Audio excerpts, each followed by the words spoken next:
Social media వ్యవహారంలో సజ్జల భార్గవ మీద పెట్టినటువంటి కేసు, దానికి సంబంధించిన బెయిలు, ఇందులో అరెస్ట్ మీద స్టే ఇచ్చినటువంటి కోర్టు రేపు బెయిల్ రద్దు చేస్తుందా చూడాలి. ప్రస్తుతం అయితే దీని మీద ఆర్గ్యుమెంట్స్లో కొత్త కోణం. హైకోర్టు ఆగ్రహం వ్యక్తం చేసినటువంటి అంశం, సోషల్ మీడియాలో పెడుతున్న అసభ్య అభ్యంతరకర పోస్టులను కట్టడి చేసి తీరాల్సిందేనని హైకోర్టు స్పష్టం చేసింది. ఇలాంటి పోస్టులు నిరోధించిన పక్షంలో వాటిని ప్రత్యర్థులపై కక్ష సాధింపులు ఉపయోగించుకునే అవకాశం ఉందని తెలిపింది. వ్యక్తులు స్వేచ్ఛగా తమ అభిప్రాయాలను వ్యక్తం చేసేందుకు చట్టం అనుమతిస్తున్నప్పటికీ ఆ స్వేచ్ఛను వ్యక్తుల ప్రతిష్టను దెబ్బతీసేందుకు వాడుకుంటున్నారని పేర్కొంది. డీప్ ఫేక్ ఫోటోలపై కూడా దృష్టి సారించాలని, ఏవి నిజమైనవో ఏవి నకిలీవో గుర్తించే పరిస్థితి ఉండడం లేదని తెలిపింది. రాజకీయ పార్టీల గొడవలతో సామాజిక మాధ్యమాలు లబ్ధి పొందుతున్నాయని, అసభ్యకర పోస్టుల నిరోధానికి ఎలాంటి చర్యలు తీసుకున్నారో చెప్పాలని ప్రభుత్వాన్ని ఆదేశించింది.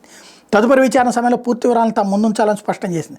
తదుపరి ఈ నెల 27కి విచారణ వాయిదా వేసింది. ఈ మేరకు న్యాయమూర్తి జస్టిస్ న్యాపతి విజయ్ శుక్రవారం ఉత్తర్విచ్చారు. సోషల్ మీడియా పోస్టుల వ్యవహారంలో వైఎస్ఆర్సీపీ అప్పటి సోషల్ మీడియా ఇన్ఛార్జ్ సజ్జల భార్గవతో పాటుగా పలువురు సోషల్ మీడియా యాక్టివిస్టుల మీద పోలీసులు కేసు నమోదు చేసిన నేపథ్యంలో ముందస్తు బెయిల్ మంజూరు చేయాలని కోరుతూ భార్గవరెడ్డి తదితరులు హైకోర్టులో పిటిషన్లు వేసినటువంటి నేపథ్యంలో విచారణ సందర్భంగా ఈ వ్యాఖ్యలు చేసింది.